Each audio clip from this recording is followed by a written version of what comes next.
A little bit more of a discussion, kickback, and chill with me type video, but Kotaku posted this interesting article about 17 hidden secrets to get more out of your Nintendo Switch. And I thought this was interesting because, we've had our Switches for 7 years. We think we know everything about our Switch, but how many of these 17 do I know? And how many of these 17 do you know? Let me know your score in the comments down below once you see them all. What's going on, everybody? It's Zach from SwitchForce. Excited to be here. Indie World tomorrow. I'll put the live stream link in the description down below if you want to check it out with me. It's going to be really early, 6:30 a.m. Pacific, 9:30 a.m. Eastern. But let's start it off. 17 secrets to get more out of your Switch. You may be surprised at what the little portable console can do. The first one is to turn on your TV and switch directly to the correct HDMI. The feature is so standard that most users don't even think of it as a feature. However, if this one simple toggle is still off on your Switch, you'd be surprised to learn that the tiny console can turn on your television or screen and automatically tune to the correct HDMI. Match TV power state. Okay.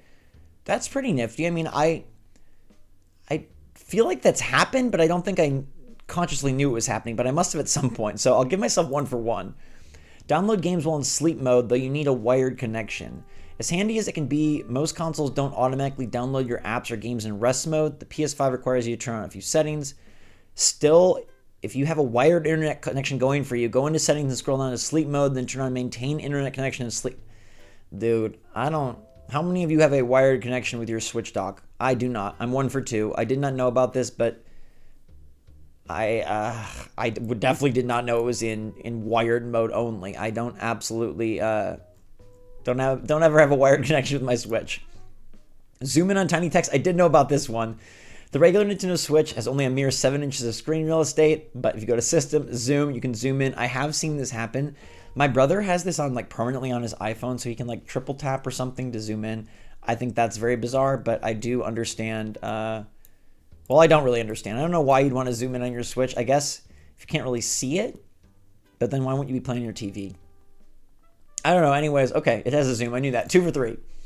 Skip user select screen if you're the only one who uses it. Yes, I did know about this, that you can go to skip select screen under users if you're the only user. I have a bunch of accounts. I have my Australian account, my Japan account, my account. So yeah, I am going to almost sneeze. 3 for 4. So this is pretty cool though. If you're like a one-man Switch army or one woman or one person Switch army, then go for this. You can't choose this option though if there's only more than one user. So the weird part is you can't have an auto sign in. It's only if there's one user. So I don't think this really is going to apply to many people. This seems like a very hamstrung feature, but I did know about it. 3 for 4. Select dark mode. Absolutely. Is my Switch dark mode or light mode right now? I was on dark mode for a while. I'm back to light mode though. Okay. I was on dark mode for a while. My phone's on dark mode. We have no themes. Well, they call them themes, but they're just really evil. Dark and light mode aren't themes. But you can do that. 4 for 5. Clear up drive space, but keep your game saves. Archive software. Okay. The Switch doesn't have much drive space at all. The standard version comes with 32. OLED gives 64. Hover over the game on delete, hit plus, manage software, and choose archive. Yes, I did know about this. You can keep the save data and icon on your home screen and re-download it quickly. That's what I do. I do archive all the software, but I also have a terabyte Lexar Play card in there, so I don't really need to do this very often. But sometimes I do just to clear space, and I did before I had a terabyte card, so I am 5 for 6. The Switch supports Bluetooth headphones. It took Nintendo until 2021 to finally start allowing users to connect third-party headphones via Bluetooth, but nowadays it's a feature that many might not know exists. System settings, Bluetooth audio, pair device. I remember when they implemented this. I made a video about it. I don't use it. If I ever use headphones with the Switch, it's wired headphones. But I did know about this. 6 for 7. It's a nice feature that they added in 2021. Completely remap your controller for any game. I have never changed the button mapping, but I didn't know this was a thing. It's an accessibility feature that can effectively remap any controller, whether it's a Joy-Con or a Switch Pro controller. System settings, controllers, and sensors. Change button mapping. I feel like there was some game that I did this for. Some game they recommended doing this for. Was it Doom? I want to say it was a shooter that they recommended. It would be way easier if we remap the buttons, and so I went with their setting. But yeah, this is a nice accessibility feature. And considering it can be like a handheld portable, it's nice that they allow you to change up the controls if you don't have access or are never going to use another type of controller. 7 for 8. Use a keyboard and mouse on Switch. Yes. I think we made a video on this way back in the day at Switch launch. When Switch launched. It's really for typing out passwords or typing out posts. No game supported on Switch. Yeah, I remember thinking, like, talking about, will there ever be a game that supports it? But I do remember when we learned that keyboards were supported on the Switch. And, like, man, I hope the Switch 2 has a bunch of new hidden features, a bunch of new quirky things that make more sense for the 2025 era. Because if it just has all the same ones, there'll be nothing to find. It won't be as fun. But that puts me at a whopping 8 for 9, and I thought I'd be doing way worse. Send your in-game screenshots to your phone. The Switch has long allowed you to take screenshots and capture up to 30 seconds of video via the capture button. It's only recently that Nintendo finally allowed you to share images or videos directly to your phone. It's not particularly easy or quick, but if it's there, if you desperately want to send some shots to friends without transferring them onto a micro SD card, sharing and editing, send to smartphone. I feel like I use this to Polaroid print some Animal Crossing photos. There was like Animal Crossing Polaroid stuff, and I remember sending it to the little printer via this method. I would never do it again. There's not really a purpose for it besides that. I mean, you can tweet your photos, but yeah, I guess if you really want to get them on your smartphone, you can do it via sharing and editing off the album menu. That's the main thing you have to do. 9 for 10. Let's go. Guess what? You can get Joy-Cons working on a phone. Are you one of the lucky few with a pair of Joy-Con without any drift? Well, if you are, you can connect them to your Android, iPad, or iOS. The Switch uses Bluetooth. I think we made a video on this as well. For PC, it's a little more complicated. Yeah, I know the PC is tricky, but I believe the phone is something we've done on the channel. So basically, you just have to, they automatically detect each other. You just pair it. You press and hold the pairing button, which is the button on the back, and then you're able to connect via the Bluetooth menus of your iPhone or Android. 10 for 11, baby. I guess I really do know the Switch. Play couch multiplayer with up to 8 people. Suppose you've never played Smash or Mario Kart 8 on the Switch. In that case, you may never have never realized the console is capable of doing couch multiplayer with 8 controllers at a time, far more than any of the other major consoles on the market. You can use it for Jackbox. Wow, TMNT Shredder's Revenge is 6 players. Towerfall Ascension is 6. That's awesome. I knew this. I've never done it, but I did not know that it was more than the other consoles. Like, did I know that? Hopefully I'm not making y'all sleepy. I probably am. Maybe I did know this. 11 for 12.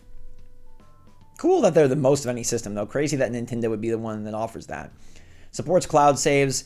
You would not know this. You don't pay for Switch Online. Well, I do, and so I do have cloud saves. Basically, anybody that plays or pays for Switch Online gets their cloud saves to play anywhere.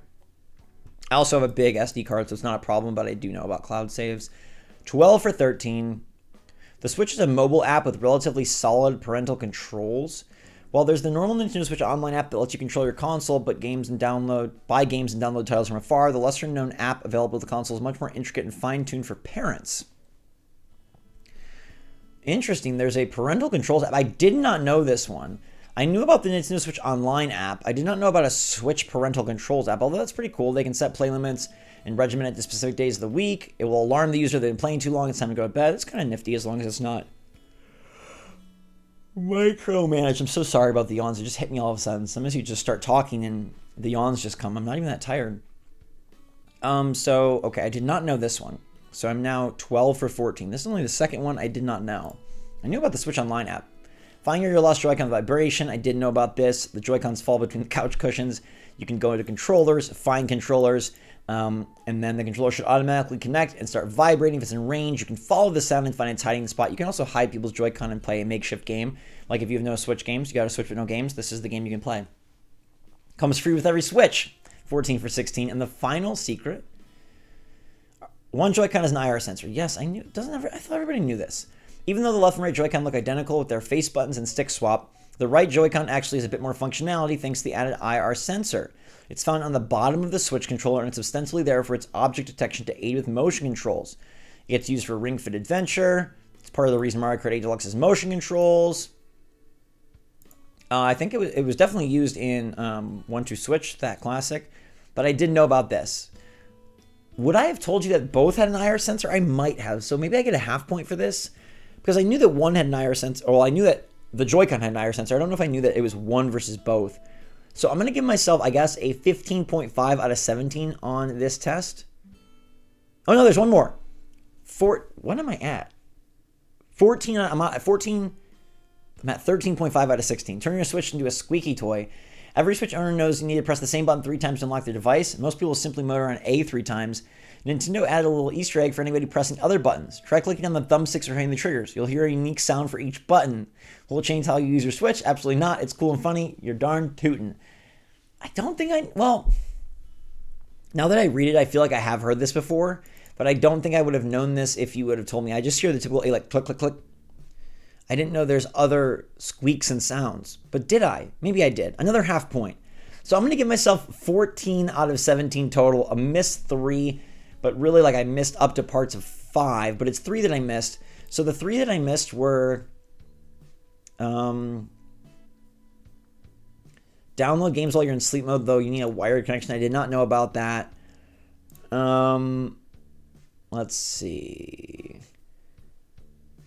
The mobile app I did not know about at all. Number 15 over here. And then the IR sensor and the squeaky toy are the others. But let me know what you scored on this little Switch quiz here. 14 out of 17. Did anybody beat it? Did anybody get a 17 out of 17? Let me know in the comments down below. And I'll see y'all on the Indie World live stream tomorrow or on the Indie World recap. If you missed the live stream, I understand it's early, makes sense. But until next time, everybody, thanks so much for watching. Stay safe, stay healthy, stay happy, stay positive out there. Love you lots. SwitchForce out.